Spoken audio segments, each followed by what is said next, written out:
മനസ്സ് അസ്വസ്ഥവും ചുറ്റുപാടുകൾ വിരസവുമായി തീരുമ്പോൾ യാത്രകളാണ് അബ്രഹാമിനെ സമാധാനിപ്പിക്കാറ്. പുതിയ ദേശങ്ങൾ, പുതിയ ആളുകൾ, പുതിയ ഭാഷകൾ, പുതിയ അനുഭവങ്ങൾ. കാരണമില്ലാത്ത വ്യതകൾക്കും ഉത്കണ്ഠകൾക്കും പരിഹാരവും അതുതന്നെയായി.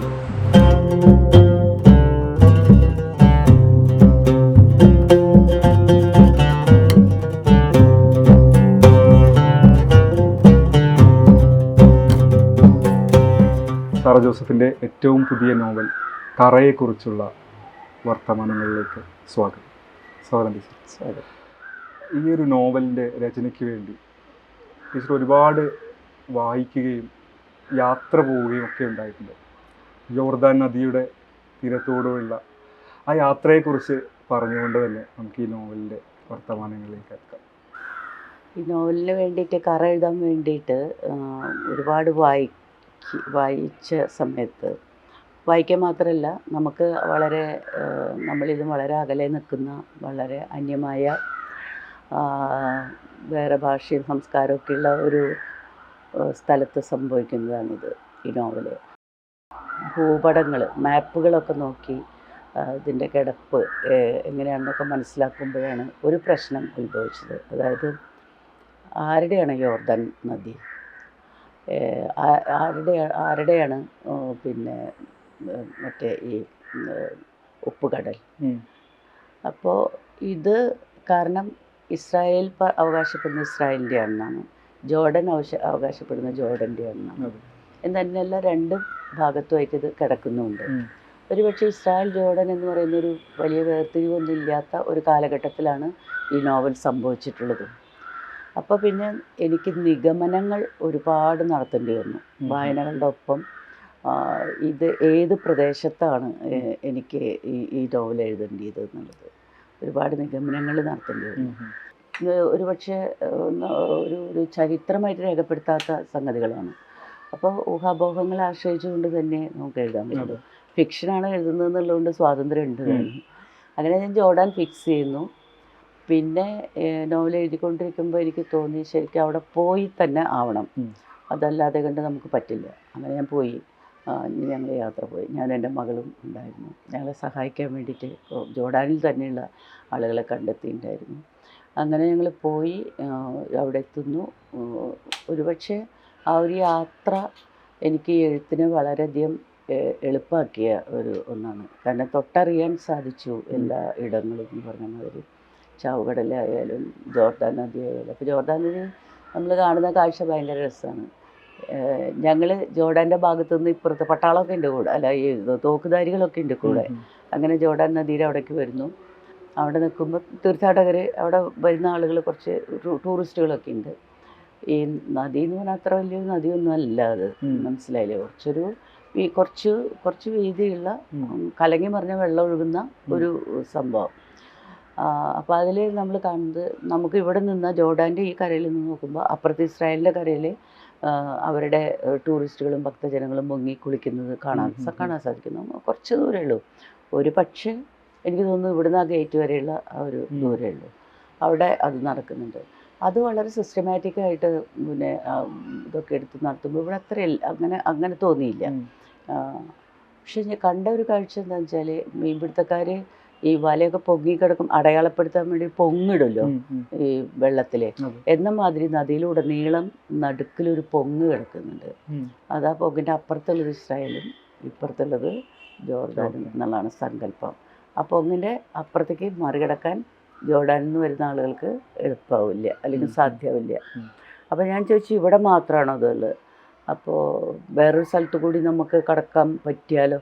അപ്പം ഇല്ല, എല്ലാ ദിക്കിലും വേലി വെച്ച് അടച്ചു കെട്ടിയിരിക്കുകയാണ്, മതിലൊക്കെ വെച്ച് നദിയെ അടച്ചു കെട്ടിയിരിക്കുകയാണ് ജോർദാൻ. അപ്പോൾ ഞാൻ എന്തായാലും ആ യാത്ര എനിക്ക് ഭയങ്കര ഗുണകരമായിരുന്നു. നൂറ്റാണ്ടുകൾക്ക് മുമ്പ് ജീവിച്ച കഥാപാത്രങ്ങളെ തേടി അവരുടെ ദേശത്തേക്ക് അവരെ തിരഞ്ഞു ചെല്ലുന്ന എഴുത്തുകാരി. അതെ, അവരൊന്നും അവിടെ ഇല്ല. ഭയങ്കരമായ മാറ്റങ്ങൾ വന്നു കഴിഞ്ഞിട്ടുണ്ട്. ഭൂപ്രദേശങ്ങൾക്കെല്ലാം വലിയ മാറ്റം വന്നു കഴിഞ്ഞിട്ടുണ്ട്. അന്ന് പറയപ്പെട്ടതൊന്നും അവിടെ ഇല്ല. അതൊക്കെ വളരെ കൃത്യമാണ്. പക്ഷെ അത് അവിടുത്തെ സംഭവിച്ചതാണ് എന്നുള്ളത് മാത്രമാണ് നമുക്ക് ഇന്നിപ്പോൾ പറയാൻ പറ്റുന്ന ഒരു കാര്യം. ഇപ്പോൾ സൊദോം ഗൊമോറ നഗരങ്ങൾ ഉണ്ടായിരുന്നില്ല എന്ന് പറയുന്നവരുണ്ട്, ഉണ്ടായിരുന്നു, അത് ഇതിൻ്റെ സ്ഫോടനത്തിന് ശേഷം അതിൻ്റെ അടിയിൽ പോയി മറിഞ്ഞു എന്ന് പറയുന്നവരുണ്ട്, മുങ്ങിപ്പോയി എന്ന് പറയുന്നവരുണ്ട്. എന്തായാലും ആ സ്ഫോടനത്തെ പറ്റിയിട്ട് സയൻറ്റിഫിക്കായിട്ടുള്ള കുറേ സ്റ്റഡികൾ എനിക്ക് വായിക്കാനിടയായി. ഒപ്പം തന്നെ വിശ്വാസപരമായ സ്റ്റഡീസും ഉണ്ട്. വിശ്വാസപരമായ സ്റ്റഡീസിൽ ദൈവത്തിൻ്റെ കോപമാണ്. സയൻറ്റിഫിക് ആയിട്ടുള്ള സ്റ്റഡീസിൽ ലോകത്ത് നടന്നിട്ടുള്ള വലിയ ഒരു ആകാശ സ്ഫോടനം, അതെന്ത് കാരണം കൊണ്ട് സംഭവിച്ചതായാലും അത് നടന്നിട്ടുണ്ട് എന്നുള്ളതാണ്. അത് ആഫ്രിക്കയിലും ഇന്ത്യയിലടക്കം അതിൻ്റെ പ്രകമ്പനങ്ങളുണ്ടായി എന്നാണ് അതിനെ പറ്റിയിട്ട് അവർ എഴുതുന്നത്. പല ഭാഗത്തുനിന്നും കണ്ട അത്യുജ്വലമായ ഒരു സംഭവം ആകാശത്ത് നടന്നു എന്നുള്ളതാണ് അങ്ങനെ എഴുതപ്പെട്ടുള്ളത്. എന്ന് തന്നെയുമല്ല, സ്ഫോടനത്തിൻ്റെ ശേഷം ചാവുകടൽ റെഡ് കളറായി എന്ന് പറയുന്നുണ്ട്. അതിൻ്റെ നിറം പച്ചിൻ നീലയാണ്. ആഴം കൂടിയ സ്ഥലത്ത് പച്ച നിറം, അല്ലാത്ത സ്ഥലത്ത് നീല നിറം, നല്ല കരിനീല നിറമാണ്. അപ്പോൾ അങ്ങനെയുള്ള ആ ഉപ്പുകടൽ ചുമന്ന നിറമായി മാറിയിരുന്നു. പിന്നെ ആ പ്രദേശത്തിൻ്റെ സവിശേഷത ബൈബിളിലും അത് എടുത്തു പറയുന്നുണ്ട്.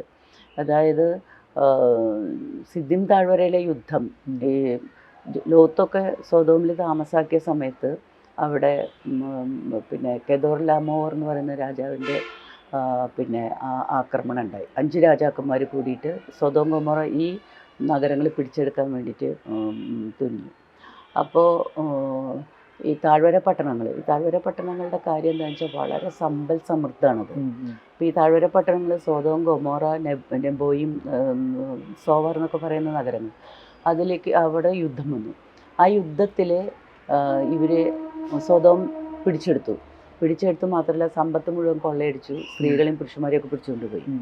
അപ്പോൾ പിടിച്ചുകൊണ്ടുപോയപ്പോൾ സൊദോം ഇവിടുത്തെ രാജാക്കന്മാരൊക്കെ കൂടി അബ്രഹാമിൻ്റെ സഹായം തേടി. അപ്പോൾ അബ്രഹാം തൻ്റെ മരുമകനെയാണല്ലോ പിടിച്ചുകൊണ്ടുപോയേക്കണേ. അവരൊറ്റ കാരണം കൊണ്ട് സൊദോമിനോട് വെറുപ്പുണ്ട് അബ്രഹാമിനെ. കാരണം അത് നോവലിൽ നമ്മൾ പറയുന്നുണ്ട്. അപ്പോൾ അബ്രഹാം അയാൾ പരിശീലിപ്പിച്ച യോദ്ധാക്കളായിട്ട് വന്നു. അന്നത്തെ ഏറ്റവും പ്രസിദ്ധനായിട്ടുള്ള ശക്തനായിട്ടുള്ള ആയുധങ്ങളുള്ള കുതിരയെ മെരുക്കി ആദ്യമായിട്ട് യുദ്ധത്തിൽ ചേർത്ത യോദ്ധാവാണ് അബ്രഹാം. അത്രയും വലിയ കരുത്തനാണ് അദ്ദേഹം. വീട്ടിൽ പരിശീലിപ്പിച്ച യോദ്ധാക്കളാണ് കൂടെയുള്ളത്. അവരെയും കൊണ്ടുവന്നു, യുദ്ധം ജയിച്ചു. ആ യുദ്ധത്തിൽ ഓടിപ്പോയപ്പോൾ സൊദോം ഗൊമോറ നഗരങ്ങളിലെ രാജാക്കന്മാർ ഈ ടാറിൻ്റെ കുഴികൾ, ബിറ്റ്മിൻ, ആ കുഴികളിൽ വീണ് മരിച്ചുപോയി. അപ്പോൾ ആ ഭൂപ്രദേശത്തെ പറ്റി പറയുന്നത് ധാരാളം ബിറ്റ്മിനുള്ള, ധാരാളം എണ്ണയുള്ള, ടാറുള്ള ഒരു ഭൂപ്രദേശം. ഇപ്പോൾ ഗൾഫിൽ നിന്നാണല്ലോ നമുക്ക് ഈ പെട്രോളും സാധനങ്ങളൊക്കെ കിട്ടുന്ന മരുഭൂമി പ്രദേശം. അപ്പോൾ അങ്ങനത്തെ ഒരു സ്ഥലം ആണ് അത്. അങ്ങനെയുള്ളൊരു സ്ഥലത്ത് പിന്നെ ഉള്ളത് മലകളിൽ മുഴുവനുള്ളത് ഗന്ധകം ആണ്, മനസ്സിലായില്ലേ? അപ്പോൾ തീപിടിക്കാൻ ആവശ്യമായ എല്ലാ സാധനങ്ങളും നിറഞ്ഞു നിൽക്കുന്ന ഒരു സ്ഥലത്ത് ഒരു സ്ഫോടനം ഉണ്ടായാൽ എന്ത് സംഭവിക്കുമോ അതാണ് സൊദോം നഗരത്തിൻ്റെ നാശം എന്നാണ് സയൻറ്റിഫിക് ആയിട്ടുള്ള ഒരു വീക്ഷണം. ഇങ്ങനെ നിരവധി വ്യാഖ്യാനങ്ങൾ പാഠത്തിനുണ്ട്. അതുപോലെ തന്നെ വായനകളുടെയും വ്യാഖ്യാനങ്ങളുടെയും സാധ്യതകൾ തുറന്നിടുന്ന നിശ്ചയുടെ ഒരു വാചകത്തിലൂടെയാണ് നമ്മൾ വായനക്കാരി നോവലിലേക്ക് പ്രവേശിക്കുന്നത്. അപ്പോൾ ടീച്ചർ ഈ ഒരു ബൈബിൾ കഥയെ അല്ലെങ്കിൽ പുരാവൃത്തത്തെ അല്ലെങ്കിൽ ചരിത്രത്തെ എടുത്ത് വായിക്കുമ്പോൾ ഒരു എഴുത്തുകാരി എന്നുള്ള ഒരു നോട്ട നിലയോടുകൂടി തന്നെയാണ് ഈ നോവൽ എഴുതിയിട്ടുള്ളത്. ആ ഒരു പെർസെപ്ഷനെ കുറിച്ച് ഒന്ന് പറയും. അതായത് നമ്മൾക്ക് അറിയാമല്ലോ, ഈ ഇതിഹാസങ്ങളായാലും പുരാണങ്ങളായാലും ഇപ്പോൾ ബൈബിൾ പോലെയുള്ള ഗ്രന്ഥങ്ങളായാലും ഒക്കെ തന്നെ കാലത്തിലൂടെ സഞ്ചരിക്കുകയാണ്. അതുകൊണ്ടാണ് അവ നിലനിൽക്കുന്നത്. കാലം തള്ളിക്കളഞ്ഞാൽ പിന്നെ ഒരു കൃതിയും നിലനിൽക്കില്ല. അപ്പോൾ കാലത്ത് കൂടെ സഞ്ചരിക്കുന്ന ഇത്രയും ശക്തങ്ങളായിട്ടുള്ള കൃതികൾ, അതിന് വ്യാഖ്യാനം കാലം ആവശ്യപ്പെടുന്നുണ്ട്. ഓരോ കാലവും അതിന് വ്യാഖ്യാനങ്ങൾ ആവശ്യപ്പെടും. കാരണം അവർ ജീവിതവുമായിട്ട് തട്ടിച്ചു നോക്കാൻ പറ്റുന്ന ശക്തങ്ങളായിട്ടുള്ള ആഖ്യാനങ്ങളാണവ. അപ്പോൾ ഈ ആഖ്യാനങ്ങളെ ഇന്നത്തെ കാലഘട്ടത്തിൻ്റെ മൂല്യങ്ങൾ വെച്ചിട്ട് കമ്പയർ ചെയ്യുക, താരതമ്യം ചെയ്യുക എന്നുള്ളത് എല്ലാ ജനങ്ങളും ചെയ്തുകൊണ്ടിരിക്കുന്ന കാര്യമാണ്. അത് എഴുത്തുകാർ മാത്രമൊന്നുമല്ല, ചരിത്രകാരന്മാർക്ക് അത് ആവശ്യമാണ്, പിന്നെ രാഷ്ട്രീയ മേഖലയിൽ അത് ആവശ്യമാണ്, ഇക്കണോമിക്സിന് അത് ആവശ്യമാണ്. അപ്പോൾ ഈ കമ്പാരിസൺ സയൻസിന് ഏറ്റവും കൂടുതൽ ആവശ്യമാണ്. അപ്പോൾ ഈ കമ്പാരിസൺ എല്ലാ കാലഘട്ടത്തിലും നടന്നുകൊണ്ടിരിക്കും. ഇപ്പോൾ ബൈബിൾ വെച്ചുകൊണ്ട് നരവംശാസ്ത്ര പഠനം, അതുപോലെ തന്നെ ഒരുപാട് പിന്നെ മനുഷ്യബന്ധങ്ങളുടെ രൂപപ്പെടൽ, അല്ലെങ്കിൽ മനുഷ്യബന്ധങ്ങളുടെ പല തരങ്ങളിൽ വന്നിട്ടുള്ള മാറ്റങ്ങൾ, വർഗപരമായിട്ട് വന്നിട്ടുള്ള മാറ്റം, അതുപോലെ ലിംഗപരമായിട്ട് വന്നിട്ടുള്ള മാറ്റം, ഈ മാറ്റങ്ങളൊക്കെ നമുക്ക് കാലത്തിലൂടെ വ്യാഖ്യാനിച്ചെടുക്കുക. അപ്പോൾ ഇന്ന് നമ്മൾ ജീവിക്കുന്ന കാലഘട്ടത്തിൻ്റെ വർഗബന്ധങ്ങളും ലിംഗബന്ധങ്ങളും ഒക്കെ വെച്ചുകൊണ്ട് നമ്മൾ ഈ പഴയ ഇത് എഴുതപ്പെട്ട കാലഘട്ടത്തിൽ എങ്ങനെയാണ് മനുഷ്യൻ ജീവിച്ചിരുന്നതെന്ന് താരതമ്യം ചെയ്ത് നോക്കുമ്പോൾ നമുക്ക് വ്യത്യാസം വരാനുണ്ടായ കാരണങ്ങൾ എന്തൊക്കെയാണ്, നമ്മളെങ്ങനെയാണ് പുരോഗതി എന്നുള്ള വാക്ക് ഞാൻ പറയുന്നില്ല, നമ്മളെങ്ങനെയാണ് ഈ മാറ്റത്തിലേക്ക് പരിണാമത്തിലേക്ക് എത്തിച്ചേർന്നത്, അതിൻ്റെ സോഷ്യൽ ആയ, സയൻറ്റിഫിക് ആയ, ഇക്കണോമിക്കൽ ആയ കാരണങ്ങൾ എന്തൊക്കെയാണ്, പിന്നെ ചരിത്രത്തിൽ നടന്നുള്ള യുദ്ധങ്ങൾ എങ്ങനെയാണ് അതിൽ കോൺട്രിബ്യൂട്ട് ചെയ്തത്, മനുഷ്യൻ തന്നെ എങ്ങനെയാണ് സമ്പത്ത് വർദ്ധിപ്പിച്ചത്, ഭൂമിയെ അവൻ എങ്ങനെയാണ് കറന്നെടുത്തത്, ആ കറന്നെടുത്തുകൊണ്ടേയിരിക്കുന്നതിലൂടെ സംഭവിച്ചുകൊണ്ടിരിക്കുന്നത് എന്താണ്, ആദിമ മനുഷ്യർക്ക് എന്തായിരുന്നു ഭൂമി, ഇപ്പോൾ നമുക്ക് എന്താണ് ഭൂമി, നിരവധി കാര്യങ്ങളുണ്ടല്ലോ. അപ്പോൾ അതുകൊണ്ട് തന്നെ ഇന്നത്തെ ഒരാൾ പഴയ ഒരു ഇതിനെ ആഖ്യാനം ചെയ്യാൻ ഒരു എഴുത്തുകാരിയോ ശ്രമിക്കുമ്പോൾ സ്വാഭാവികമായിട്ടും അയാൾ ആർജിച്ചിട്ടുള്ള കുറേ കാര്യങ്ങളുണ്ട്, അയാൾ അനുഭവിച്ചുകൊണ്ടിരിക്കുന്ന വർത്തമാനം ഉണ്ട്, അയാളുടെ ഇമ്മീഡിയറ്റ് ഭൂതമുണ്ട്, അയാളുടെ ഏറ്റവും പിറകിലുള്ള ഹിസ്റ്ററി ഉണ്ട്, ഹിസ്റ്ററിയുടെ അപ്പുറത്തുള്ള ഒരു കാലഘട്ടമുണ്ട്. ഇതെല്ലാം എഴുത്തിനെ കോൺട്രിബ്യൂട്ടറിയാണ്. വായനയിലും അത് വെളിപ്പെടുന്നുണ്ട്. കാരണം ഇപ്പോൾ ഖുറാനിലും അല്ലെങ്കിൽ ഇസ്ലാമിക വിശ്വാസ പ്രകാരമൊക്കെ ദൈവത്തിൻ്റെ സുഹൃത്ത് എന്നുവരെ വിശേഷിപ്പിക്കപ്പെടുന്ന ഒരു പ്രവാചകനാണ് ഇബ്രാഹിം അല്ലെങ്കിൽ അബ്രഹാം. ഈ അബ്രഹാമിനെ ഒരു മനുഷ്യനാക്കി മാറ്റുകയായിരുന്നു ഈ കറ എന്ന നോവലിലൂടെ ടീച്ചർ ചെയ്ത മഹത്തായ കാര്യങ്ങളിലൊന്ന്. കാരണം അബ്രഹാമും അബ്രഹാമിൻ്റെ നിയമവ്യവസ്ഥയും അല്ലെങ്കിൽ അബ്രഹാമിൻ്റെ ഈ പലായനവും ലോകത്തിൻ്റെ ചരിത്രഗതിയെ തന്നെ മാറ്റിമറിച്ച സംഭവങ്ങളിൽ ഒന്നാണ്. നമുക്ക് പൂർണ്ണ സ്വാതന്ത്ര്യം എടുത്താൽ മാത്രമേ ഇമാതിരി ഒരു കൃതി എഴുതാൻ പറ്റുള്ളൂ. നമ്മളൊന്നും ബാധിക്കാതിരിക്കണം. അബ്രഹാം എന്ന് പറയുന്ന ആ ഒരു ഇപ്പോൾ 2 മതവിഭാഗങ്ങളെങ്കിലും പിതാവ് ആയിട്ട് സങ്കല്പിച്ചിട്ടുള്ള ഒരു എന്താ പറയുക ആദിമനായിട്ടുള്ള മനുഷ്യൻ, ഈ മനുഷ്യൻ എന്ത് ചെയ്തു എന്നുള്ളതിന് ബൈബിളിൽ ഇഷ്ടംപോലെ അടയാളങ്ങളുണ്ട്. എന്ന് തന്നെയുമല്ല, അങ്ങനെ ഒരു മനുഷ്യൻ സാങ്കല്പികമാണോ അല്ലെങ്കിൽ ജീവിച്ചിരുന്നോന്നും നമുക്കറിയില്ല. എനിവേ, അയാളിൽ നിന്നും പുറപ്പെട്ട മനുഷ്യകുലങ്ങൾ, പല പല ഗോത്രങ്ങൾ, പല പല ശാഖകൾ ആയിട്ട് പിരിഞ്ഞ് ഭൂമിയിൽ മനുഷ്യർ പരക്കുന്ന ഒരു അവസ്ഥയുണ്ട്. അപ്പോൾ ആദ്യ കാലഘട്ടത്തിലെ എക്സിസ്റ്റൻസ് എന്ന് പറയുന്നത്, ഒരു കുഞ്ഞ് പിറന്നു വീണാൽ അത് സ്വയം പര്യാപ്തമാകുന്നവരെ നിലനിൽക്കുക എന്നുള്ളതിന് വിഘാതമായിട്ടുള്ള ഒരുപാട് ഘടകങ്ങൾ ഉണ്ടായിരുന്നിരിക്കണം. ഭക്ഷണം അതിലെ മുഖ്യ ഘടകമാണ്, രോഗം അതിലെ ഏറ്റവും പ്രധാനപ്പെട്ട ഒരു സംഗതിയാണ്. അതുപോലെ തന്നെ കുട്ടി വളർന്ന് വലുതായി നിലനിൽക്കുന്നത് വരെ ആവശ്യമായ ഇന്നത്തെ കുട്ടി പറയാൻ പറ്റില്ല നമുക്ക്, ആവശ്യമായ സംഗതികളുടെ അഭാവം. അതുകൊണ്ട് തന്നെ അന്നത്തെ പ്രാർത്ഥനകളിലെ ഏറ്റവും മുഖ്യം പെരുകുക എന്നുള്ളതായിരുന്നു.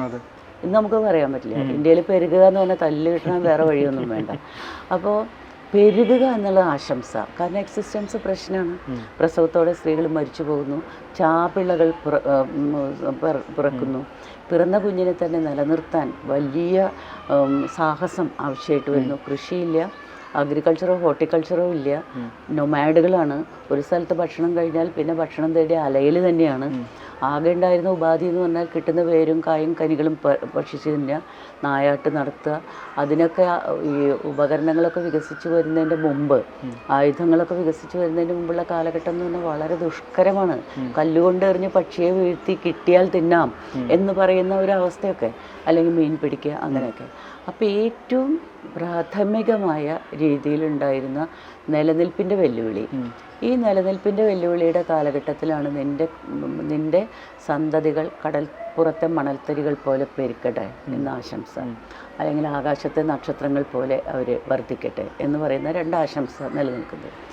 അപ്പോൾ ഈ മനുഷ്യകുലം പെരുകാൻ കാരണമായത് നമ്മൾ അനുമാനവും ഹിസ്റ്റോറിക്കൽ അല്ലെങ്കിൽ പോലും ഇപ്പോൾ മനുഷ്യ സമൂഹത്തിൻ്റെ ഒരു ഉത്ഭവവും സമൂഹ ജീവിതത്തിൻ്റെ ഉത്ഭവവും നിലനിൽപ്പും വളർച്ചയും വികാസമൊക്കെ പരിശോധിക്കുകയാണെങ്കിൽ നമുക്കറിയാം ഇത് പെരുകാൻ കാരണമായ കാര്യം കൃഷിയാണ്.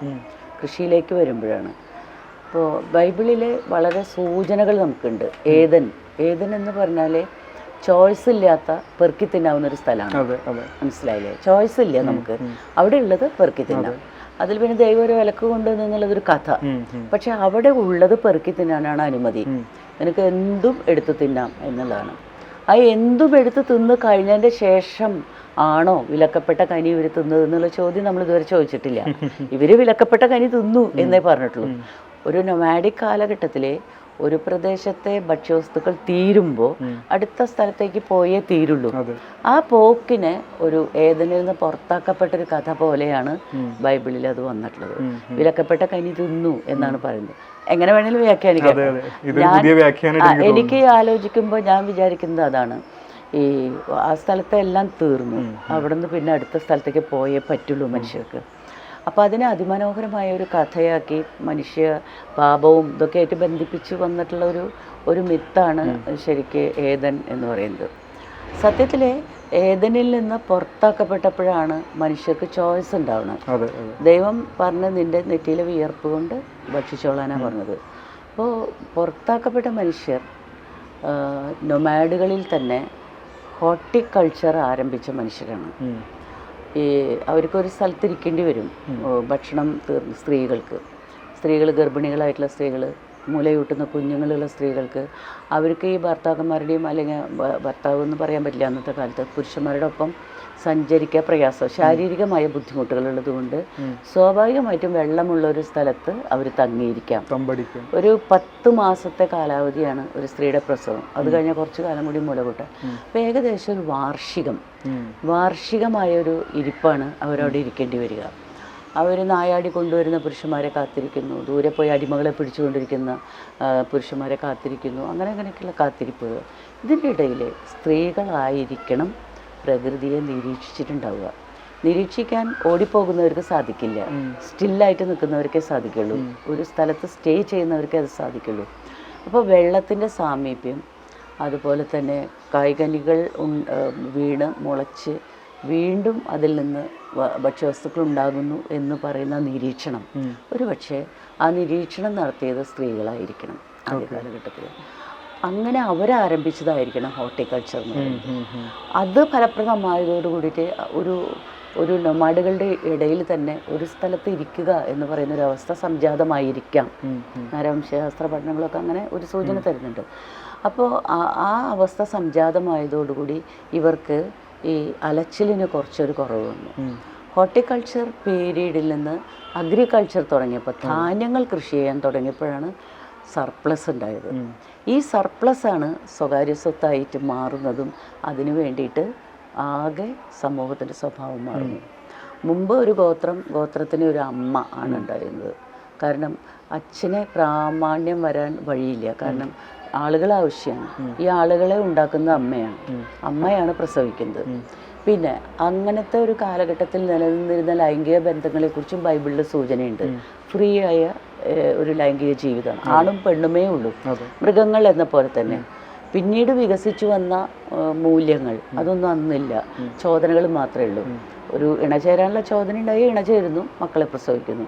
പക്ഷെ പ്രസവിക്കുന്നത് സ്ത്രീ ആയതുകൊണ്ട്, സ്ത്രീയാണ് കുട്ടികളെ അല്ലെങ്കിൽ മനുഷ്യരെ ഉൽപ്പാദിപ്പിക്കുന്നത്. അതുകൊണ്ട് തന്നെ അവൾക്ക് ഒരു പ്രാമുഖ്യം ഈ ഗ്രൂപ്പിൽ ഈ പിന്നെ എന്താ പറയുക ഇതിലുണ്ടായിരുന്നു, ഓരോ ഗോത്രത്തിലും.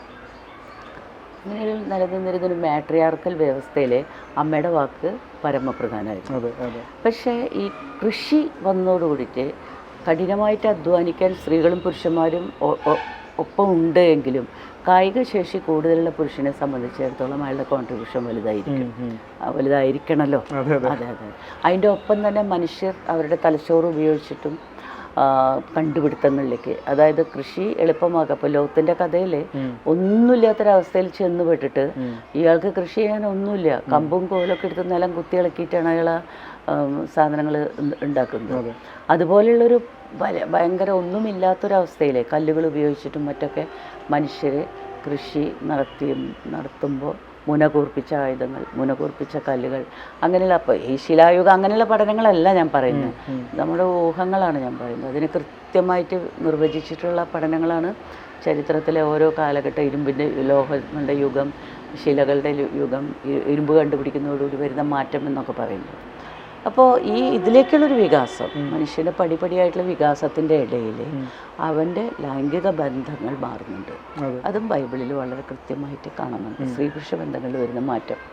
അപ്പോൾ ഈ സ്ത്രീ പുരുഷ ബന്ധങ്ങളിൽ വരുന്ന മാറ്റം ഞാൻ കുറച്ച് ഒരു വ്യത്യാസം വരുത്തിയിട്ടുണ്ട്. അതായത് മോശെ വാഗ്ദത്ത ഭൂമിയിൽ എത്തുന്നതിന് മുമ്പ്, അല്ലെങ്കിൽ മോശയ്ക്ക് കിട്ടിയ 10 കൽപ്പനകൾക്ക് ശേഷം നിയമാവലികൾ പറഞ്ഞു കൊടുക്കുന്നുണ്ട്. ദൈവം പറഞ്ഞു കൊടുത്തു എന്ന് പറഞ്ഞുകൊണ്ട് നിങ്ങൾ എന്ത് ചെയ്യണം, എങ്ങനെ പള്ളി കെട്ടണം, എങ്ങനെ ആരാധിക്കണം, എങ്ങനെ സ്ത്രീയും പുരുഷനും ജീവിക്കണം, അങ്ങനെ എങ്ങനെയായിരിക്കണം ബന്ധങ്ങൾ എന്നുള്ളതിനെക്കുറിച്ച് സുദീർഘമായിട്ട് പറയുന്നുണ്ട്. അതിൽ നിന്ന് കുറച്ച് ഇപ്പുറത്തേക്ക് ഞാൻ എടുത്തിട്ടുണ്ട്, അബ്രഹാമിൻ്റെ കാലഘട്ടത്തിലേക്ക് എടുത്തിട്ടുണ്ട് എന്നുള്ളത് ഈ നോവലിൽ ചെയ്തിട്ടുള്ളൊരു സ്വാതന്ത്ര്യമാണ്. കാരണം അബ്രഹാമിനെ ഒരു സമൂഹത്തിൻ്റെ പരിഷ്കർത്താവായിട്ട് സങ്കല്പിക്കുമ്പോൾ സ്വാഭാവികമായിട്ടും അയാൾ തുടങ്ങി വയ്ക്കും കുറേ കാര്യങ്ങൾ, അല്ലേ? തുടങ്ങി വയ്ക്കണമല്ലോ. അപ്പോൾ അങ്ങനെ തുടങ്ങി വയ്ക്കുമ്പോൾ ബൈബിളിൽ പറഞ്ഞിട്ടുള്ള ആദിമകാല മൂല്യങ്ങൾ അല്ലെങ്കിൽ മൂല്യ വ്യവസ്ഥ ഉണ്ടാക്കുന്നതിൻ്റെ ആദ്യ പടി എന്ന് പറയുന്നത് സ്ത്രീകളുടെ സ്വാതന്ത്ര്യത്തെ പിടിച്ചെടുക്കലായിരുന്നു. സ്ത്രീകളുടെ ലൈംഗികതയുടെ മേലെ കടിഞ്ഞാണിടലായിരുന്നു.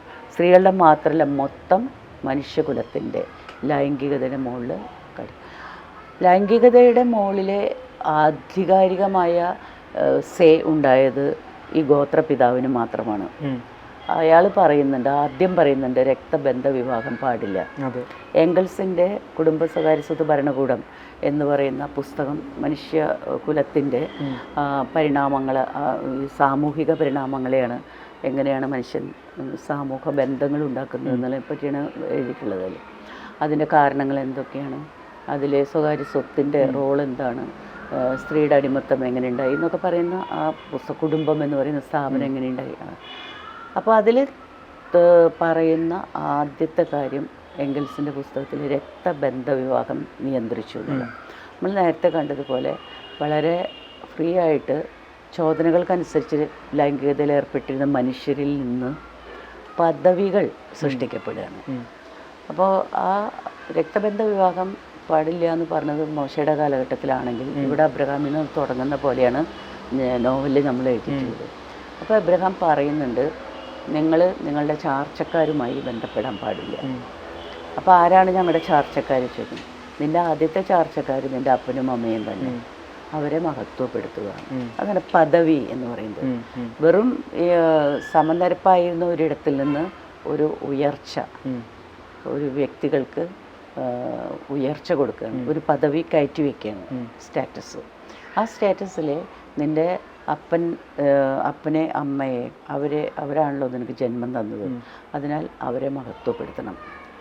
ഇനി സഹോദരനും സഹോദരിയും നിങ്ങൾ ഒരേ ഉദരത്തിൽ കിടന്നതാണല്ലോ, അതുകൊണ്ട് നിങ്ങൾ ആ ഉദരത്തെ മാനിക്കുകയും അവൾ നിൻ്റെ സഹോദരിയാണെന്നുള്ളതുകൊണ്ട് അവളുമായിട്ട് ബന്ധപ്പെടാൻ പാടില്ല.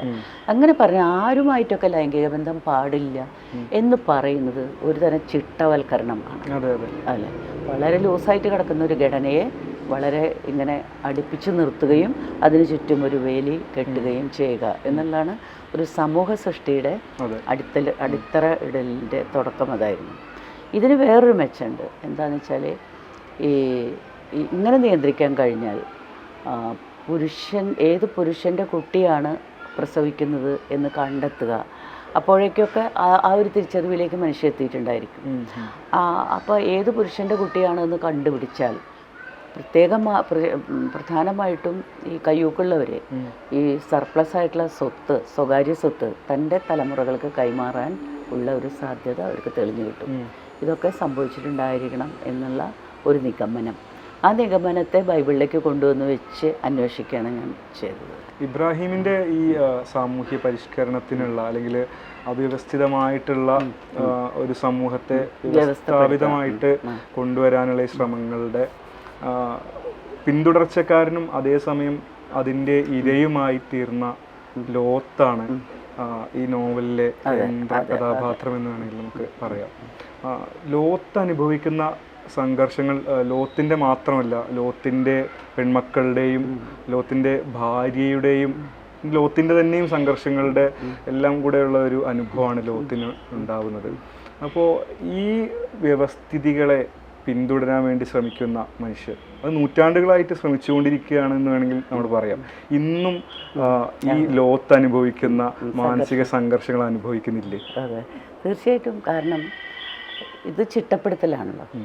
മനുഷ്യൻ സ്വതന്ത്രമായ ഒരു മൃഗം എങ്ങനെ സ്വതന്ത്രമാണോ അങ്ങനെ സ്വതന്ത്രമാണ് മനുഷ്യരും.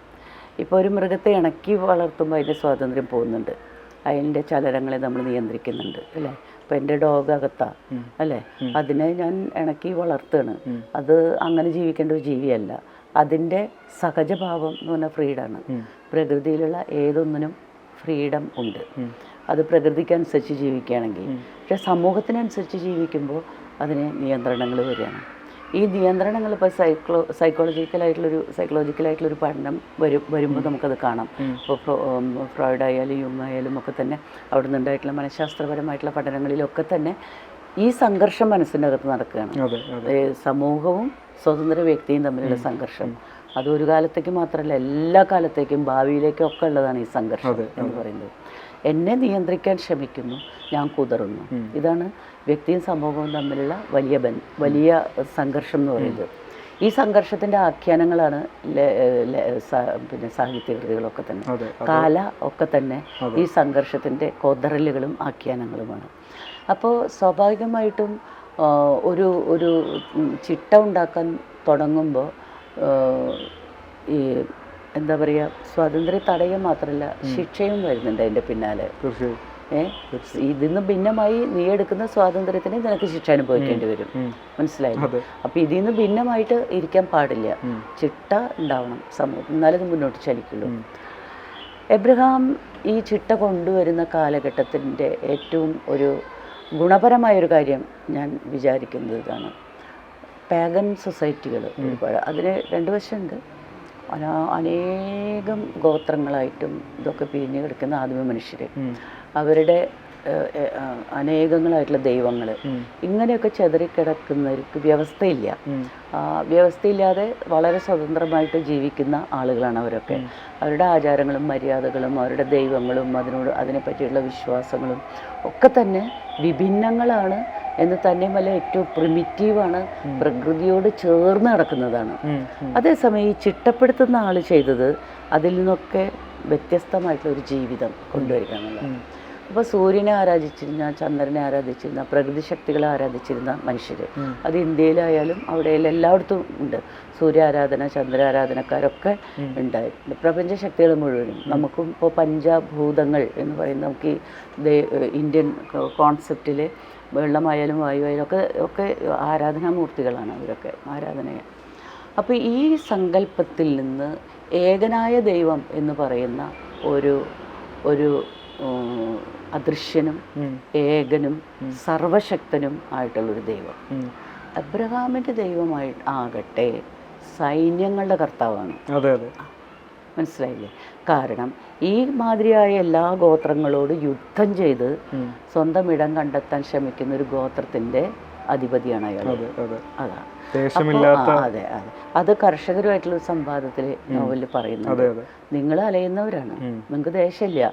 അപ്പം നിങ്ങളിങ്ങനെ അലയുമ്പോൾ നിങ്ങൾ ഊരിൽ നിന്ന് പുറപ്പെട്ടു, എവിടെ ഇതുവരെ നിങ്ങൾക്ക് ദേശം കിട്ടിയിട്ടില്ല. അപ്പം നിങ്ങളൊരു ദേശം തേടും. ഒരു ദേശത്ത് നിങ്ങൾക്ക് അധിവസിക്കണമെങ്കിൽ അവിടെ ഉള്ള ആദിമ ഗോത്രങ്ങളെ ഒന്നുകിൽ കൊന്നൊടുക്കണം. നിങ്ങളുടെ ദൈവം പറയുന്നതും അതാണ്. മോശയ്ക്ക് കാനാൻ ദേശം ചൂണ്ടിക്കാട്ടി കൊടുത്തിട്ട് ദൈവം മോശയോട് പറഞ്ഞു എന്ന് എഴുതി വെച്ചിട്ടുള്ളത് ഇതാണ്. നിങ്ങളവിടെ ചെന്നിട്ട് അവിടുത്തെ പിന്നെ ആദിവാസികളെ, ഐ മീൻ ഇന്നത്തെ ഭാഷയിൽ നമ്മൾ പറയുമ്പോൾ ആദിവാസികൾ, അവിടെയുള്ള ജനതയെ അവരെ മുഴുവൻ കൊന്നൊടുക്കുക എന്നാണ് പറയുന്നത്. എന്നിട്ട് നിങ്ങൾ നിർമ്മിച്ചിട്ടില്ലാത്ത നഗരങ്ങളിൽ സന്തോഷമായിട്ട് ജീവിക്കുക, നിങ്ങൾ നട്ടു നനച്ചിട്ടില്ലാത്ത വൃക്ഷങ്ങളുടെ കായ്കനികൾ തിന്നുക, കാരണം ഞാനിത് നിങ്ങൾക്ക് തന്നിരിക്കുന്നു എന്ന് ദൈവം പറഞ്ഞു എന്ന് ഇവർ പറയുന്നു. മനസ്സിലായില്ലേ? അപ്പം ഈ ഒരു അവരുടെ ദൈവം അവരോട് പറഞ്ഞു എന്ന് പറഞ്ഞുകൊണ്ടാണ് ഈ പുറപ്പാട്. മനസ്സിലായില്ലേ? ഈ പുറപ്പാട് ഇവർക്ക് ആവശ്യം സൈന്യങ്ങളുടെ ദൈവത്തെയാണ്. അതെ. ഇപ്പോഴും പള്ളിയിലൊക്കെ ഞങ്ങൾ പ്രാർത്ഥിക്കുമ്പോൾ അങ്ങനെയാണ്, സൈന്യങ്ങളുടെ കർത്താവായ ദൈവമേ എന്നാണ്. അതിൻ്റെ മീനിങ് എത്രമാത്രം രൂഢമൂലമായിട്ട് കിടക്കുന്നു യുദ്ധത്തിൽ എന്നുള്ളതാണ് നമ്മൾ ആലോചിക്കേണ്ട ഒരു കാര്യം. സൈന്യങ്ങളുടെ കർത്താവായ ദൈവമേ എന്ന ആ ഒരു അഭിസംബോധന ഇപ്പോഴും പള്ളികളിലും നിങ്ങളുടെ ഈ ഇസ്ലാമിലും ക്രിസ്ത്യൻ ഇതിലൊക്കെ നിലനിൽക്കുന്നുണ്ടെങ്കിൽ അനിവാര്യമായ യുദ്ധത്തെയാണ് അത് അഭിസംബോധന ചെയ്യുന്നത്, സമാധാനത്തെ അല്ല. മനസ്സിലായില്ലേ? സമാധാനത്തിൻ്റെ സന്തോഷത്തിൻ്റെ ദൈവമല്ല അത്. അപ്പോൾ ഈ കർഷകർ പറയുന്നുണ്ട്, ഇപ്പോൾ ഈ നോവലിലെ ഒരു ഏഹൂദ് എന്ന് പറഞ്ഞ കർഷകൻ ബലി കൊടുക്കാൻ വേണ്ടി കുട്ടീനെ ബലി കൊടുക്കാൻ വേണ്ടി കൊണ്ടുപോകുന്ന ആ കർഷകൻ പറയുന്നുണ്ട്, നിങ്ങൾക്ക് ആവശ്യം മരുഭൂമിയിൽ യുദ്ധം ചെയ്യാനുള്ള ദൈവമാണ്, ഞങ്ങൾക്ക് ആവശ്യം മഴ പെയ്യ്ക്കുന്ന ദൈവമാണ്. കാരണം ഞങ്ങളൊരു സ്ഥലത്ത് സ്ഥിരമായിട്ടിരുന്ന് കൃഷി ചെയ്ത് ജീവിക്കുന്നവരാണ്. ചന്ദ്രനാണ് മഴ പെയ്യ്ക്കുന്നത് ഞങ്ങൾ വിചാരിക്കുന്നു, അതുകൊണ്ട് ഞങ്ങളുടെ ബലികളൊക്കെ ഞങ്ങൾ ചന്ദ്രനെ അർപ്പിക്കുകയാണ്. ഇതാണ് നമ്മൾ തമ്മിലുള്ള വ്യത്യാസം എന്ന് പറയുന്നുണ്ട്.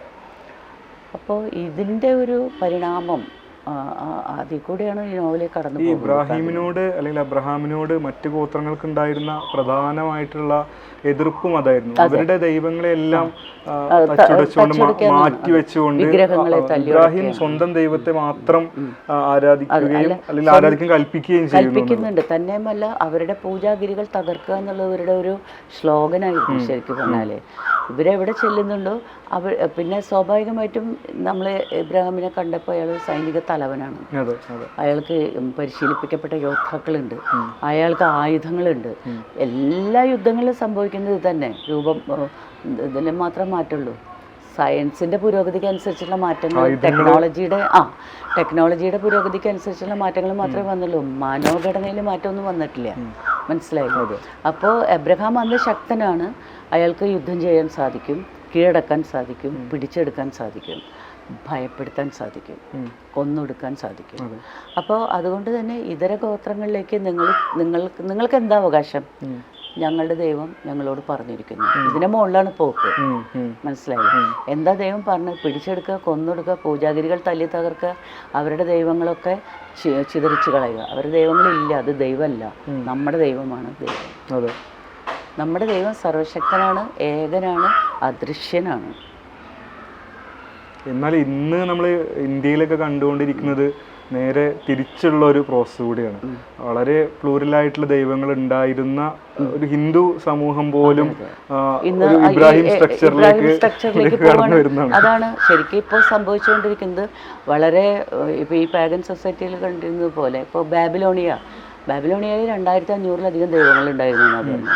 അബ്രഹാമിൻ്റെ അച്ഛനായിട്ടുള്ള തേരഹ്, അയാളുടെ തൊഴിൽ വിഗ്രഹ നിർമ്മാണമായിരുന്നു. അയാൾ സൈന്യത്തിലുണ്ടായിരുന്നു, പക്ഷെ അയാൾ ഈ ദൈവങ്ങളെ ഉണ്ടാക്കുന്ന ആളായിരുന്നു. ദൈവങ്ങളെ ഉണ്ടാക്കി വിൽക്കുക എന്നുള്ളതായിരുന്നു അയാളുടെ തൊഴിൽ. ഈ ദൈവങ്ങളൊക്കെയാണ് അബ്രഹാം വന്ന് തല്ലി ഉടയ്ക്കുന്നത്. അപ്പോൾ ഇങ്ങനെ അനേകം ദൈവങ്ങളുണ്ടായിരുന്ന വളരെ സ്വതന്ത്രമായ ഒരു വിശ്വാസത്തിലെ സ്വാതന്ത്ര്യവും പ്ലൂരാലിറ്റിയും ബഹുസ്വരതയും, ഈ ബഹുസ്വരതയാണ് ഈ മോണോലിത്തിക് ആയിട്ടുള്ളൊരു വ്യവസ്ഥയിലേക്ക് കൊണ്ടുവന്ന് പിന്നെ അതിനെ മുഴുവൻ നശിപ്പിച്ച് ഞങ്ങളുടേത് സ്ഥാപിക്കുന്നത്. ഇപ്പോൾ ഇന്ത്യയിൽ സംഭവിച്ചുകൊണ്ടിരിക്കുന്നതും അത് തന്നെയാണ്. ബഹുസ്വരതകൾ തകർത്തിട്ട് ഇല്ലാത്ത ഒരു സങ്കല്പത്തിലേക്കാണ് ഇപ്പോൾ കൊണ്ടുപോയിക്കൊണ്ടിരിക്കുന്നത്. ഇതുവരെ ഹിന്ദു പല ഹിന്ദു ആണ് ഉണ്ടായിരുന്നത്. നമുക്ക് അനേകം ഹിന്ദു, ആ അനേകം ഹിന്ദുക്കളിൽ നിന്ന് ഹിന്ദുത്വ എന്ന് പറയുന്ന ഒരു അധികാര ഹിന്ദുവിനെ സൃഷ്ടിച്ചു. ഈ അധികാര ഹിന്ദുവിലേക്ക് മറ്റുള്ളവരെ മുഴുവനും വലിച്ചടിപ്പിക്കാനും, അങ്ങനെ വലിച്ചടിപ്പിക്കണമെങ്കിൽ ഇതിനെ മുഴുവൻ തല്ലി തകർക്കണം എന്നുള്ള അവസ്ഥ.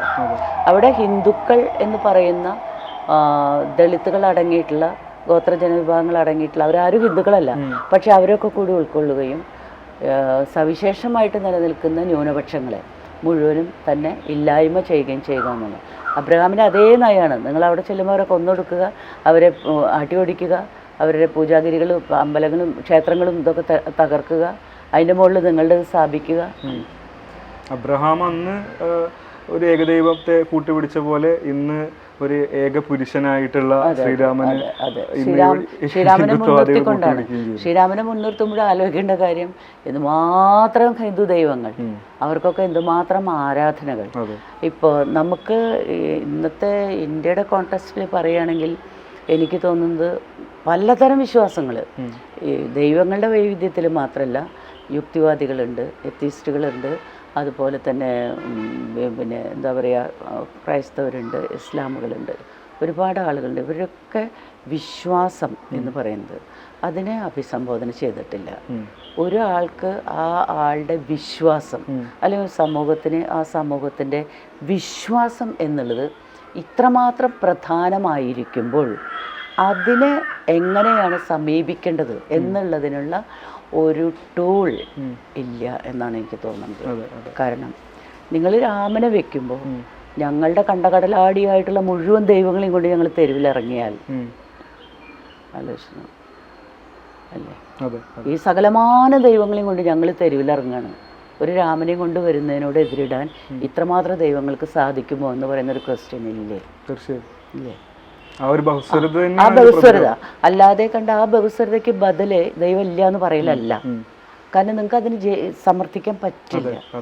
മനുഷ്യരിൽ അത്രമാത്രം രൂഢമൂലമായി കിടക്കുന്ന വിശ്വാസത്തെ അഭിസംബോധന ചെയ്ത് മാറ്റിയെടുത്ത് ഒരു ശാസ്ത്രയുഗത്തിൽ ജീവിക്കാൻ പര്യാപ്തമായ ഒരു യുക്തിവാദിയാക്കി മാറ്റുക ഈസിലി സാധിക്കുന്ന കാര്യമല്ല. ആ ഒരു പ്രോസസ്സാണ് പക്ഷേ ഈ നോവലിലൂടെ ടീച്ചർ നിർവഹിക്കാൻ ശ്രമിക്കുന്നതായിട്ട് എൻ്റെ ഒരു വായനയിൽ എനിക്ക് ബോധ്യപ്പെട്ടത്. അപ്പോൾ വിശ്വാസത്തെക്കുറിച്ച് എന്ന പോലെ തന്നെ നീതിയെ അന്വേഷിക്കുന്ന ഒരു നോവൽ കൂടിയാണിത്. ഇപ്പോൾ സൊദോമിലെ ഭരണകർത്താക്കളുടെ അല്ലെങ്കിൽ ജനങ്ങളുടെ നീതി, അതേപോലെ തന്നെ സൊദോമിന് മേൽ ദൈവം നടപ്പിലാക്കിയ ദൈവത്തിൻ്റെ നീതി, ഈ രണ്ട് നീതിബോധങ്ങളെയും ഒരേ സമയം പ്രശ്നവൽക്കരിച്ചുകൊണ്ടാണ് ടീച്ചർ ഈ നോവല് അതല്ലാതെ നമുക്ക് പറ്റില്ല, നമുക്കതിൽ പക്ഷം പിടിക്കാൻ പറ്റില്ല. കാരണം എന്ന് വെച്ചാൽ ഒരു ഗോത്രം അവിടെ ജീവിച്ചുകൊണ്ടിരുന്നു, അവരുടെ പാപം എന്ത് എന്നുള്ള അന്വേഷണമാണ് ഈ നോവലിലെ പ്രധാനമായിട്ടുള്ള ഒരു സംഗതിയായിട്ട് എനിക്ക് തോന്നിയത്.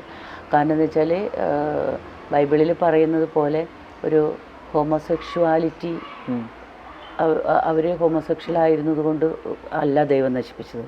കാരണം അതിൻ്റെ എത്രയും മുമ്പ് ദൈവം നശിപ്പിക്കാൻ തീരുമാനിച്ച 3 പേരും കൂടി വന്നിരിക്കുകയാണ് അല്ലേ, നശിപ്പിക്കാൻ തീരുമാനിച്ചിട്ടാണ് വന്നിരിക്കുന്നത്. അപ്പോൾ അവർ എമ്മാതിരി പാപങ്ങൾ ചെയ്തിട്ടുണ്ട് എന്നുള്ളത് ദൈവത്തിൻ്റെ അടുത്ത് നിലവിളി എത്തിയിട്ടുണ്ട് എന്നുള്ളതാണ്. ദൈവത്തിൻ്റെ അടുത്ത് എത്തിയിട്ടുള്ള നിലവിളിയിൽ ഒന്ന് ലോത്തിൻ്റെ മകളുടെയാണ്. അതായത് അവൾ പിച്ചക്കാരന് ഭക്ഷണം കൊടുത്തു എന്നുള്ളതൊരു കുറ്റമായിട്ട് അതിനെ അവളെ കല്ലെറിഞ്ഞ് കൊല്ലാൻ തീരുമാനിക്കുന്നു. ഒരു മനുഷ്യൻ പരദേശി അന്നം തേടി ഭക്ഷണം തേടി ഒരു നഗരത്തിനകത്തേക്ക് കടന്നു വരുന്നു, അവനെ പിടിച്ചൊരു കട്ടിലിൽ കിടത്തിയിട്ട്, അതൊക്കെ മിത്തുകളാണ് കേട്ടോ, യോധരുടെ ഇടയിലുള്ള മിത്തുകളാണ്, അവനെ കെടുത്തിയിട്ട് അവനെ പീഡിപ്പിച്ച് കൊല്ലുന്നു. അതല്ലെങ്കിൽ ഒരു വിധവ അവളെ അതേമാതിരി ചെയ്യുന്നു. അപ്പോൾ പിന്നെ തന്നെയല്ല, പണത്തിൻ്റെ അതിപ്രമത്തത ആ കാലഘട്ടത്തിൽ, അതൊന്നും എണ്ണ കുഴിച്ചെടുത്തിട്ടുണ്ടാക്കിയിട്ടുള്ള ഈ കാലഘട്ടത്തിലെ പോലെയുള്ളതല്ല. അപ്പോൾ എന്തായിരിക്കും അവരുടെ പാപം? ഇത്രയും വലിയ ധനപ്രമത്തതയും അഹങ്കാരവും പിന്നെ ഏറ്റവും അരാഷ്ട്രീയമായിട്ടുള്ള ഒരു മാനുഷിക ബന്ധങ്ങളും, ലൈംഗിക ബന്ധം മാത്രമല്ല എല്ലാ ബന്ധങ്ങളിലും. ഒരാളെ കൊല്ലാൻ തോന്നിയാൽ കൊല്ലാൻ ചോദിക്കാനും പറയാനും ആളില്ല എന്നുള്ളത് മാത്രമല്ല, കൊല്ലലിലുള്ള ആനന്ദം, ബലി പോലെയുള്ളതൊക്കെ അനുഷ്ഠാനത്തിൻ്റെ ഭാഗമാണ്. പക്ഷെ കൊല്ലലിലെ ആനന്ദം എന്ന് പറയുന്നൊരു സംഗതി, ഇങ്ങനൊരു ജനത, അങ്ങനൊരു ജനതയെയാണ് ഒരുപക്ഷെ ദൈവം നശിപ്പിക്കുന്നത്. അതിലെ ഏക കാര്യം എടുത്തിട്ട് ഹോമോസെക്ഷൽ എന്ന് പറയുന്ന വായന തെറ്റാണെന്ന് എനിക്ക് തോന്നുന്നു. അതല്ല ഈ സൊദോമിൻ്റെ ആളുകളുടെ നീതിബോധം അല്ലെങ്കിൽ അവരത് നടപ്പിലാക്കുന്ന രീതി, ഇത് വായിച്ചപ്പോൾ നമ്മൾ ഇന്നും തുടരുന്ന ആൾക്കൂട്ട ആക്രമണങ്ങൾക്ക്, ആൾക്കൂട്ട മനോഭാവത്തിന് അതേ സ്വഭാവം തന്നെയല്ലേ എന്ന് ഞാൻ അത്ഭുതപ്പെടുകയാണ്. ഏറ്റവും നമ്മൾ എന്താ പറയുക, കൾച്ചറിലൂടെ നേടിയെടുത്തു എന്ന് പറയുന്ന എല്ലാ സംഗതികളും ഏതെങ്കിലും ഒരു പ്രത്യേക നിമിഷത്തിൽ ഒന്നും ഉണ്ടാവില്ല. ഇപ്പോൾ ഒരാളിന് പെട്ടെന്നൊരു ആക്രമണം നേരിടേണ്ടി വന്നാൽ അയാൾ പിന്നെ സംസ്കൃതശുദ്ധനായ മനുഷ്യനൊന്നുമല്ല. അയാളിൽ നിന്നുണ്ടാകുന്ന നിലവിളി അല്ലെങ്കിൽ അയാളുടെ മുഖഭാവം, അയാളുടെ ചേഷ്ടകൾ, അത് ഭയത്തിൻ്റെയാണ്, അടിസ്ഥാന ഭയത്തിൻ്റെയാണത്.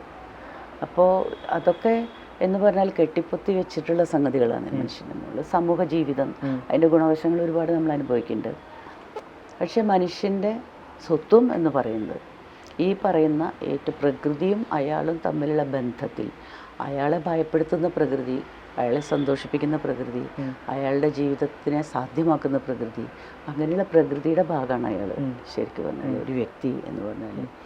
അപ്പോൾ ആൾക്കൂട്ട ആക്രമണം പോലെയുള്ള സംഗതികൾ കടന്നു വരുമ്പോൾ പിന്നെ ഈ ആർജിച്ചു എന്ന് പറയുന്ന സംസ്കാരമൊന്നുമില്ല. അതെ. ഈ ഇബ്രാഹിമിനൊരു സാമൂഹ്യ പരിഷ്കർത്താവ് എന്ന് നമ്മൾ കാണുന്നത് പോലെ തന്നെ ഈ സൊദോമിലേക്ക് ലോത്ത് വരുന്നതും അത്തരത്തിലൊരു ഉദ്ദേശം വെച്ചിട്ട് അതിലെ ഒരു കൺഫ്യൂഷൻ ഞാൻ ലോത്തിന് കൊടുത്തിട്ടുണ്ട്. കാരണം ഇത് ഈ ജീവിതത്തോട് ആകൃഷ്ടനായിട്ടും ആവാം അയാൾ വന്നിട്ടുണ്ടാവും, അല്ലാന്ന് പറയാൻ പറ്റില്ല നമുക്ക്. അതിനുള്ള തെളിവ് നമുക്ക് കിട്ടുന്ന അബ്രഹാം നമ്മുടെ മുമ്പിൽ ഭൂമി പരന്നു കിടക്കുന്നു, നീ കിഴക്കോട്ട് പോവുകയാണെങ്കിൽ ഞാൻ പടിഞ്ഞാട്ട് പോവാം, നീ പടിഞ്ഞാട്ട് പോവുകയാണെങ്കിൽ ഞാൻ കിഴക്കോട്ട് പോവാം, നീ തിരഞ്ഞെടുത്തോ എന്ന് പറഞ്ഞപ്പോൾ വൃദ്ധനായിട്ടുള്ള അബ്രഹാമിന് കൊടുക്കേണ്ടിയിരുന്ന ശദ്വല ഭൂമി കൊടുത്തില്ല. ഞാൻ അങ്ങോട്ട് പോവാന്നാ പറഞ്ഞത്, അപ്പോൾ അദ്ദേഹം മരുഭൂമിയിലേക്ക് പോകേണ്ടി വന്നു. ഇവൻ ഏറ്റവും പച്ചപ്പുള്ള യോർദാൻ നദിയുടെ തീരങ്ങളിലേക്ക് പോകുന്നു. അവിടെ കിടക്കേണ്ട ലോകത്തിലുള്ള ഒരു ആർത്തിയോ ജീവിതാസക്തിയുടെ ഒരു ഘടകം. ഈ ജീവിതാസക്തിയാണ് അയാളെ സോദോം നഗരത്തിലേക്ക് കയറിപ്പാർക്കാൻ പ്രേരിപ്പിച്ചത്. കാരണം സോദോം വെറുക്കപ്പെട്ടതാണെന്ന് അബ്രഹാമിൻ്റെ ജീവിതത്തിൽ ഉടനീളം പറയുന്നുണ്ട്. സിദ്ധിം താഴ്വരയിലെ യുദ്ധം ജയിച്ചു വന്നിട്ട് പിന്നെ പിടിച്ചെടുത്തു കൊണ്ടുവന്ന സ്വർണം എന്ത് വേണേലും എടുക്കാം ഇയാൾക്ക്. അപ്പോൾ അദ്ദേഹം പറഞ്ഞൊരു വാക്കുണ്ട്, അബ്രഹാം, നിന്റെ വക ഒരു ചെരുപ്പ് ചരടോ ചെരുപ്പിൻ്റെ വാറോ പോലെ ഞാൻ സ്വീകരിക്കില്ല. കാരണം വെറുക്കപ്പെട്ട പണമാണ്. ഈ വെറുക്കപ്പെട്ട പണം ലഹരി വസ്തുക്കൾ ഉണ്ടാക്കി രാജ്യങ്ങളിലെ മുഴുവൻ ജനതയെയും രാജ്യങ്ങളെയും നശിപ്പിച്ച പണമാണ്. അതാണ് ഇവർ കുന്നുകൂട്ടിക്കൊണ്ടിരിക്കുന്നത്. അതാണ് അവരുടെ പാപം. അതിൻ്റെ തിമിർപ്പാണ് അവരുടെ ജീവിതം എന്ന് പറയുന്നത്. അതാണ് എന്നാൽ ഈ പാപങ്ങളെ തിരുത്താൻ വേണ്ടി വന്നെത്തിയ ലോത്ത് ഒടുവിൽ ദൈവത്തിന്റെ തിരുത്ത് വരുമ്പോൾ ദൈവത്തോട് തന്നെ സംശയാകുലനായി ചോദിക്കുന്നുണ്ട്, ഇത് നീതിയാണോ എന്ന്. അയാൾ നീതിയെ കുറിച്ചിട്ട് സംശയാകുലനാണ്. കാരണം എന്താ വെച്ചാൽ ഒരു ദൈവത്തിന് മാത്രമേ നീതിയുള്ളൂ, മറ്റേ ദൈവത്തിന്റെ നീതിയല്ലേ എന്ന ഒരു ചോദ്യം ഇയാളെ എപ്പോഴും അലട്ടിയിട്ടുണ്ട്. കാരണം അയാളുടെ അച്ഛനായ ഹാരാനോട് ചോദിക്കുന്നുണ്ട്. എനിക്ക് തോന്നുന്നു കുറച്ചും കൂടി വ്യക്തത ഉണ്ടായിരുന്ന ഹാരാനായിരുന്നു. ഹാരാൻ പറയുന്നുണ്ട്, ഈ അബ്രഹാം തീക്കുഴിയിൽ വീണപ്പോൾ അബ്രഹാമിന് ശക്തി ഉണ്ടെങ്കിൽ കയറി വരട്ടെ. അപ്പൊ അബ്രഹാമിന്റെ ദൈവത്തിനാണ് ശക്തി എന്ന് വെച്ചാൽ ഞാൻ അതിനെ ആരാധിക്കും. അല്ല, അയാൾ ചത്തുപോവാണെങ്കിൽ ഈ ദൈവത്തിനാണ് ശക്തി എന്നാണ്, നിമ്രോദിന്റെ ദൈവത്തിനാണ് ശക്തി, അപ്പൊ ഞാൻ അയാളെ ആദ്യം. അങ്ങനെ അയാൾക്ക് അതിൽ യാതൊരു എന്താ പറയുക പ്രത്യേക താല്പര്യങ്ങളില്ല. തന്നെയല്ല, ശക്തനായ ദൈവത്തെ ആരാധിക്കാൻ തീരുമാനിച്ച മന്ത്രവാദിയാണ് അയാൾ. പക്ഷെ ലോത്ത് അങ്ങനെയല്ല. ലോത്തിനെ എബ്രഹാം മുന്നോട്ട് വെച്ച നീതി പാഠങ്ങൾ അത് അയാളെ വളരെ ആകർഷിച്ചിട്ടുണ്ട്, സ്വാധീനിച്ചിട്ടുണ്ട്. ഇപ്പോൾ ഒരു കഴുതയുടെ കഥയൊക്കെ പറയേണ്ടതല്ലേ, അത് ആ മിത്തിലുള്ളതാണ്. അലഞ്ഞു തിരിഞ്ഞിറക്കുന്ന ഒരു കഴുത കണ്ടാൽ ആ കഴുതയെ ഉടമസ്ഥനെ തേടി പിടിച്ച് അയാൾ ഏത് ഗോത്രത്തിലുള്ളതാവട്ടെ അവിടെ കൊടുക്കണം. അതേപോലെ നീ നിന്റെ ധൃതിയിലെ യാത്രയ്ക്ക് പോവുകയാണെങ്കിൽ അതിൽ യേശുവിൻ്റെ കഥയിലുണ്ട്, സമരിയക്കാരൻ്റെ കഥ വരുന്നുണ്ട്. അങ്ങനെ വരുമ്പോൾ ഒരു യാത്രികൻ പിന്നെ അയാളുടെ കഴുത നിലത്ത് വീണു, എഴുന്നേൽക്കുന്നില്ല. അപ്പോൾ നീ എന്ത് ചെയ്യണം? നീ നിന്റെ യാത്ര തുടരല്ലേ വേണ്ടത്, താഴ്ത്തിറങ്ങി കഴുതയെ എഴുന്നേൽപ്പിക്കാൻ സഹായിക്കണം. അയാൾക്ക് ഭക്ഷണമില്ല എങ്കിൽ അയാൾക്ക് ആവശ്യമായിട്ടുള്ള ഭക്ഷണം കൊടുക്കണം. ആ കഴുതയെ അയാൾക്ക് ഉപയുക്തമാക്കിയതിന് ശേഷം നീ പോകാൻ പാടുള്ളൂ എന്ന് പറയുന്ന തരത്തിൽ. അതേപോലെ ഇപ്പോൾ ഈ നീതിപാഠങ്ങൾ, ഒരുപാട് നീതിപാഠങ്ങൾ അബ്രഹാം മുന്നോട്ട് വയ്ക്കുന്നുണ്ട്. ആ നീതിപാഠങ്ങൾ അതുവരെ ഉണ്ടായിരുന്നിട്ടുള്ളതല്ല. അപ്പോൾ കൊല്ലലിനെ പറ്റിയിട്ടായാലും ഇപ്പോൾ ശിക്ഷ എന്ന രീതിയിൽ അബ്രഹാം കൊല്ലുന്നുണ്ട്. ഒരുപാട് തെറ്റിന് കഠിന ശിക്ഷ തന്നെയാണ്. അത് ചിട്ട നിലനിർത്താൻ വേണ്ടിയിട്ടുള്ളതാണ് നിയമം. ഇപ്പോഴും നമുക്ക് അങ്ങനെ തന്നെയാണല്ലോ, തെറ്റ് ചെയ്താൽ ശിക്ഷിക്കപ്പെടും എന്നുള്ള ഭീതി കൊണ്ടാണ് പിന്നെ സമൂഹ വ്യവസ്ഥ നിലനിൽക്കുന്നതെന്നാണ് നമ്മുടെ വിചാരം. പക്ഷെ വ്യവസ്ഥ തെറ്റിക്കാനാണ് എപ്പോഴും വാസന. അല്ല, അതേസമയം അബ്രഹാമിന്റെ നീതിയിൽ സംശയാകുലനും കൂടിയാണല്ലോ. പ്രത്യേകിച്ചും അബ്രഹാം തന്റെ ഭാര്യയെ രാജാവിന് പെങ്ങളാണെന്ന് പറഞ്ഞ് സമർപ്പിക്കുന്ന അതിനെ കുറിച്ചൊക്കെ ലോത്ത് സ്വയം മൗനം വരിക്കുന്നതായിട്ടാണ് ടീച്ചർ എഴുതിയിട്ടുള്ളത്. അതിനെ കുറിച്ച് സംസാരിക്കാൻ ആഗ്രഹിക്കുന്നില്ല. കാരണം ഒന്ന്, അവനോട് രഹസ്യമാക്കി വെക്കാൻ പറഞ്ഞു. രണ്ട്, അവനതിന്റെ ഫലം പറ്റിയവനാണ് ലോത്ത്. അബ്രഹാം അത് വീതിച്ചു കൊടുത്തു, ലോത്തിനും വീതിച്ചു കൊടുത്തു. ഈജിപ്തിൽ നിന്ന് കിട്ടിയതിലെ നല്ലൊരു പങ്ക് ഇയാൾക്ക് കൊടുത്തിട്ട് ഇയാൾ സമ്പന്നനായി എന്നാണ് പറയുന്നത് ലോത്തിന്. അപ്പോൾ ഒരു മനുഷ്യനും പൂർണ്ണമായി കളങ്കരഹിതൻ എന്ന് പറയാൻ പറ്റില്ല എന്ന് പറയുന്ന മനുഷ്യാവസ്ഥയെ നമ്മൾ ഉൾക്കൊള്ളണം. അതെ. ഇപ്പോൾ ബൈബിളിലോ അല്ലെങ്കിൽ ഖുറാനിലോ ഒക്കെ ഈ കഥാപാത്രങ്ങൾക്കുള്ള ഈ വിശുദ്ധ ഭാവം അല്ലെങ്കിൽ ആ ഒരു വിശുദ്ധ ഭാവന ഈ നോവലിലെത്തുമ്പോൾ കറയിലെ കഥാപാത്രങ്ങളായിട്ട് അബ്രഹാം ലോത്തും മാറുമ്പോൾ അവർക്കില്ല എന്നുള്ളത് കൂടെ ഈ നോവലിനെ ശ്രദ്ധേയമാക്കുന്ന ഒരു ഘടകമാണ്. അപ്പോൾ ഈ ലോത്തിന് ഉള്ളൊരു മെച്ചപ്പെട്ട കാര്യം എന്ന് പറഞ്ഞാൽ അയാളുടെ അന്വേഷണമാണ്. അയാളുടെ ആ അന്വേഷണം അവസാനം ചെന്ന് എത്തുന്നത് ആ ഗുഹയുടെ അകത്താണ്. ആ ഗുഹയുടെ അകത്ത് മുകളിൽ ഇടിത്തുണ്ട്. അയാൾ ആ ഗുഹയുടെ അകത്ത് കിടക്കുന്നു. അയാൾക്ക് ഭാവിയിലേക്കുള്ള ഒരു ദർശനം കൊടുത്തുകൊണ്ട് ക്രിസ്തുവിലാണ് സത്യത്തിൽ നോവൽ അവസാനിക്കുന്നത്. കാരണം എന്ന് വെച്ചാൽ കണ്ണിന് പകരം കണ്ണ്, പല്ലിന് പകരം പല്ല് എന്ന് പറയുന്ന നീതിയിൽ നിന്ന് ആ സഹസ്രാബ്ദങ്ങൾ സഞ്ചരിച്ച് യേശുവിലെത്തുമ്പോൾ നിങ്ങളത് തള്ളിക്കളയുക. കണ്ണിന് പകരം കണ്ണ് എന്നുള്ളത് നിങ്ങൾ കേട്ടിട്ടുണ്ടാവും, നമ്മളുടെ ദൈവം പറഞ്ഞിട്ടുള്ളതാണെന്ന് നിങ്ങൾ വിശ്വസിക്കുന്നില്ല, അത് തള്ളിക്കളയുക. ഞാൻ പറയുന്നത് എടുത്ത ചകട്ടത്തടിച്ച വലത്തെ ചകടം കൂടി കാട്ടിക്കൊടുത്ത് ശത്രുവിനെയും സ്നേഹിക്കുക. അപ്പോൾ ഒരു സ്നേഹപാഠത്തിലേക്ക് കാലം ഒഴുകിയെത്തുകയാണ്. അത് മാത്രമാണ് ലോകത്തിൻ്റെ സമാശ്വാസം ആയിട്ട് ഞാൻ കൊടുത്തിട്ടുള്ളത്. അവസാനം ഉള്ള ഈ ഭാവിയിലെ മനുഷ്യൻ, ആ ഭാവിയിലെ മനുഷ്യൻ അയാളുടെ കണ്ണിയാണ്. അത് മാത്രമാണ് അയാൾക്കുള്ള സമാധാനം. സ്നേഹത്തെക്കുറിച്ച് പറയുന്ന ഒരു പ്രവാചകൻ പിന്നീട് അവതരിപ്പിക്കപ്പെട്ടു എന്നുണ്ടെങ്കിൽ പോലും ഇപ്പോൾ ദൈവത്തിൻ്റെ നീതി അപ്പോഴും പ്രശ്നവൽക്കരിക്കപ്പെടേണ്ടതുണ്ട്. കാരണം ഒരേ സമയം വളരെ കാരുണ്യവാനായിട്ട് പ്രത്യക്ഷപ്പെടുന്ന ദൈവം തന്നെ വളരെ കഠിനമായ ശിക്ഷകൾ നടപ്പിലാക്കുന്ന ദൈവം കൂടിയാണ്. അപ്പോഴും ഈ ഒരു വൈരുദ്ധ്യം എപ്പോഴും ഇതിനകത്ത് നിലനിൽക്കുന്നില്ല. ആ ദൈവത്തെയാണ് ക്രിസ്തു ക്വസ്റ്റ്യൻ ചെയ്തത്. ആ ദൈവത്തെയും ആ ദൈവത്തിൻ്റെ പുരോഹിതന്മാരെയും ആ പുരോഹിതന്മാർ നിലനിർത്തിയിട്ടുള്ള വ്യവസ്ഥയെയും ആ പുരോഹിതന്മാരുടെ ഭരണകൂടത്തെയാണ് ചോദ്യം ചെയ്തത്. അങ്ങനെയാണ് വിപ്ലവകാരിയായിട്ടുള്ള ആ യുവാവ് കുരിശുമരണം വരിച്ചത്. അതിൽ സംശയമില്ലല്ലോ. അതെ. അപ്പോൾ ഈ ദൈവം എന്ന് പറയുന്നത് തന്നെയാണ് പ്രശ്നം. ഇതിലെ കുട്ടികൾ, പെൺകുട്ടികൾ പറയേണ്ടത് ദൈവങ്ങളില്ലാതിരുന്നെങ്കിൽ എന്ത് സുഖമായിരുന്നു എന്ന് പറയുന്നത്. പെൺകുട്ടികൾ തമ്മിൽ എല്ലാ കുഴപ്പങ്ങൾക്കും കാരണം ഈ ദൈവങ്ങളാണ്. അത് അന്നും അതെ, ഇന്നും അതെ, ഇന്നും അതെ.